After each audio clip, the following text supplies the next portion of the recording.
ক্ষমতায় এসে মুখ্যমন্ত্রী শুভেন্দু অধিকারী নারী নির্যাতন রোধের ক্ষেত্রে রাজ্যে জিরো টলারেন্স নীতি গ্রহণ করেছেন। মহিলাদের সুরক্ষা নিশ্চিত করতে সরকার বেশ কিছু কঠোর পদক্ষেপ ও নতুন প্রকল্প চালু করেছে। রাজ্যের প্রতিটি মহিলা থানায় হেল্প ডেস্ক চালু করার পাশাপাশি বিশেষ দুর্গা সুরক্ষা স্কোয়াড চালু করা হয়েছে। এছাড়া রাজ্যের ৫০০টি থানায় সাইবার হেল্প ডেস্ক কাজ করছে। এরই মাঝে বারুইপুরে নাবালিকাকে ধর্ষণ ও খুনের ঘটনায় কড়া অবস্থান শুভেন্দু অধিকারী। নির্যাতিতার বাবার সঙ্গে ফোনে কথা বলে শোকগ্রস্ত পরিবারকে সান্ত্বনা দেওয়ার পাশাপাশি প্রশাসনের তরফ থেকে সব ধরনের কঠোর পদক্ষেপের আশ্বাস দেন। আগামী মঙ্গলবার নির্যাতিতার পরিবারকে কলকাতার ভবানী ভবনে ডেকে পাঠিয়েছেন মুখ্যমন্ত্রী। তিনি জানিয়েছেন, সেদিন নবান্ন বা ভবানী ভবনে বসে পরিবারের সমস্ত দাবি শুনবেন এবং দোষীদের যাতে দৃষ্টান্তমূলক সাজা হয় তা সুনিশ্চিত করা হবে। নাবালিকাকে যৌন নির্যাতন ও খুনের ঘটনার তদন্তে আইজি কঙ্কর প্রসাদ বারুইয়ের সরাসরি তদারকিতে তদন্ত শুরু হয়েছে। তার নেতৃত্বে পুলিশের উচ্চপদস্থ দল ও সিআইডি ঘটনাস্থলে পৌঁছে তথ্য প্রমাণ সংগ্রহ করছে। আমি এখানকার আইজি সাহেব বলছি, কালকে যে ঘটনা ঘটেছে আমরা তাতে সবাই মর্মাহত এবং এই কেসের সঙ্গে যারা যারা জড়িত প্রত্যেক লোক অ্যারেস্ট হবে, প্রত্যেক লোকের উপযুক্ত সাজা হবে, আমরা ফাঁসির সাজা দেব। একটু আগে আমাদের মুখ্যমন্ত্রী ফোন করেছিলেন, নাসির বাবুর সঙ্গে কথা বলেছেন ডাইরেক্টলি। উনি কথা দিয়েছেন এই কেসের সঙ্গে যারা যারা জড়িত কাউকে ছাড়া হবে না এবং আপনাদের আমি কথা দিয়ে যাচ্ছি এর বিরুদ্ধে যা যা ব্যবস্থা গ্রহণ করার আমরা গ্রহণ করব। পরের মঙ্গলবার আমার অফিসে ওনাদেরকে যেতে বলেছি ভবানী ভবনে।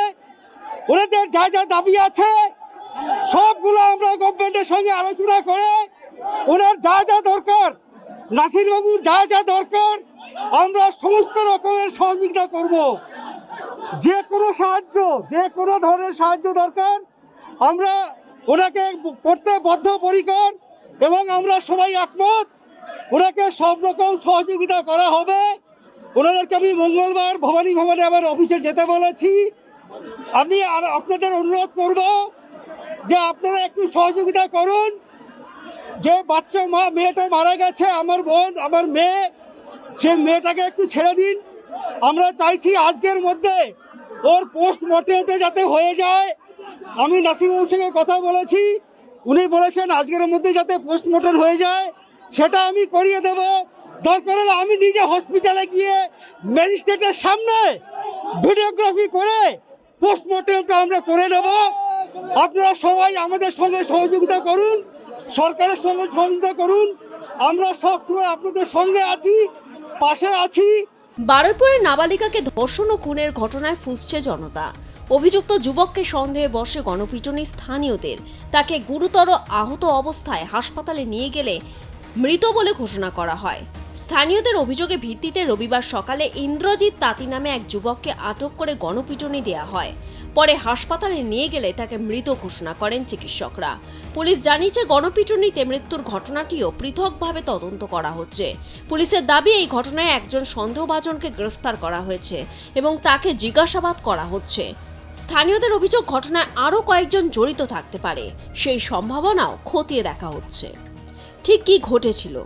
রবিবার সকালে বারুইপুর থানার ধপধপি ২ নম্বর গ্রাম পঞ্চায়েতের সূর্যপুর হাট এলাকায় বাড়ি থেকে কিছুটা দূরে একটি পুকুর থেকে উদ্ধার হয় নাবালিকার দেহ। এই মর্মান্তিক ঘটনাকে কেন্দ্র করে এলাকায় ব্যাপক উত্তেজনা ছড়িয়ে পড়ে।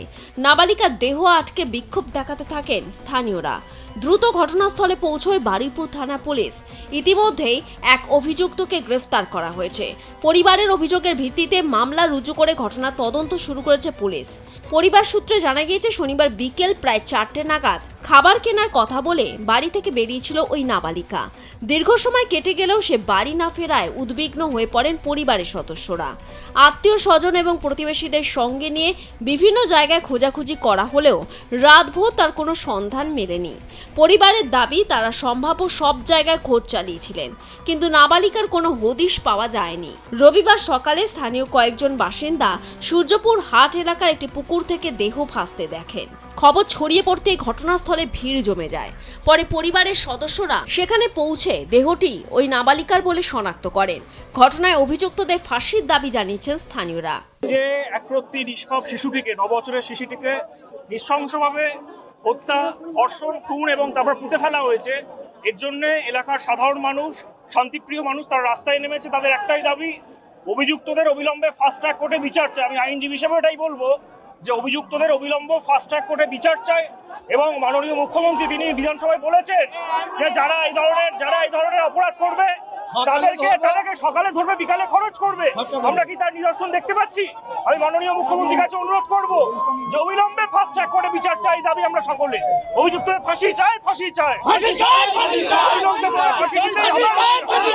ঘটনার খবর জানাজানি হতেই রবিবার সকাল থেকে সূর্যপুর হাট এলাকায় ব্যাপক উত্তেজনা ছড়িয়ে পড়ে। স্থানীয়দের অভিযোগ, শনিবার বিকেলে 4 জন যুবক ওই নাবালিকাকে জোর করে তুলে নিয়ে যায়। ঘটনার পর থেকে এলাকা চরম ক্ষোভের সৃষ্টি হয়। রবিবার সকালে দেহ উদ্ধারের খবর ছড়িয়ে পড়তেই উত্তেজিত জনতা রাস্তায় নেমে আসে। তারা দেহ আটকে রেখে বিক্ষোভ দেখাতে শুরু করেন এবং অবিলম্বে সমস্ত অভিযুক্তকে গ্রেফতার করে কঠোর শাস্তির দাবি জানান। পরিস্থিতি উত্তপ্ত হয়ে উঠলে ঘটনাস্থলে অতিরিক্ত পুলিশ বাহিনী মোতায়েন করা হয়। পুলিশ বিক্ষোভকারীদের সঙ্গে কথা বলে পরিস্থিতি নিয়ন্ত্রণে আনার চেষ্টা করে। স্থানীয় বাসিন্দাদের অভিযোগের ভিত্তিতে প্রভাস মণ্ডল নামে এক ব্যক্তিকে ধরে ফেলে উত্তেজিত জনতা। পরে তাকে পুলিশের হাতে তুলে দেওয়া হয়। পুলিশ ওই ব্যক্তিকে গ্রেফতার করে জিজ্ঞাসাবাদ শুরু করেছে। পাশাপাশি ঘটনার সঙ্গে আরও কেউ জড়িত রয়েছে কিনা সেই বিষয়েও তদন্ত চলছে। অভিযোগে উল্লেখ থাকা অন্যান্য অভিযুক্তদের খোঁজে বিভিন্ন এলাকায় তদন্ত শুরু করেছে পুলিশ। খতিয়ে দেখা হচ্ছে সিসিটিভি ফুটেজও। দেহ উদ্ধার করে পাঠানো হয়েছে ময়না তদন্তে। ময়না তদন্তের রিপোর্টের ভিত্তিতে মৃত্যুর সঠিক কারণ এবং ধর্ষণের অভিযোগ সম্পর্কে স্পষ্ট তথ্য সামনে আসবে বলে তদন্তকারী সূত্রের দাবি। কালকের বিকাল 4টের সময় ওর কোনো একটা বন্ধুর বার্থডে পার্টি দেখতে যাবে বলে সূর্যপুর হাটের মধ্যে গিফট কিনেছে। গিফট কিনে বাড়ি কোথায়? ওর বাড়ির সামনে বেলতলার মোড়ে। এখান থেকে ওই 200 মিটার দূরে ও বাইকটা কিনে বাড়ি যাচ্ছিল।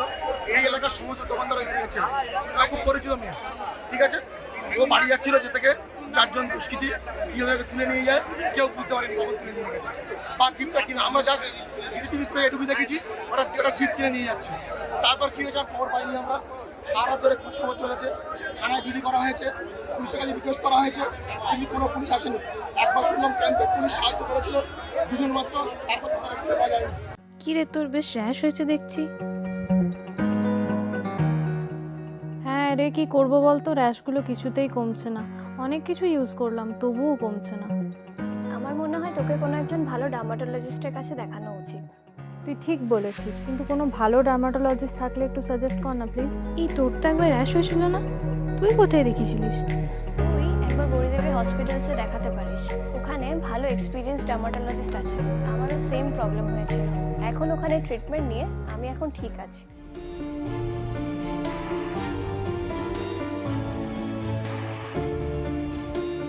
গৌরী দেবী হসপিটাল, রাজবাঁধ, দুর্গাপুর। যোগাযোগ 8001003333, 8001113333।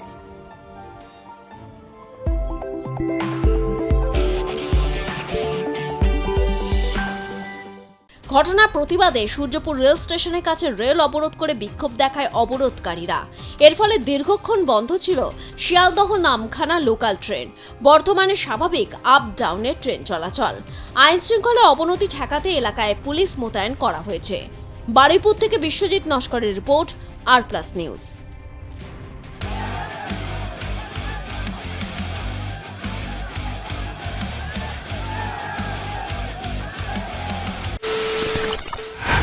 খবরের নামে প্রতিদিন সন্ধে আপনার ড্রয়িং রুমে কি শুধুই চিৎকার চেঁচামেচি হয়ে আসে?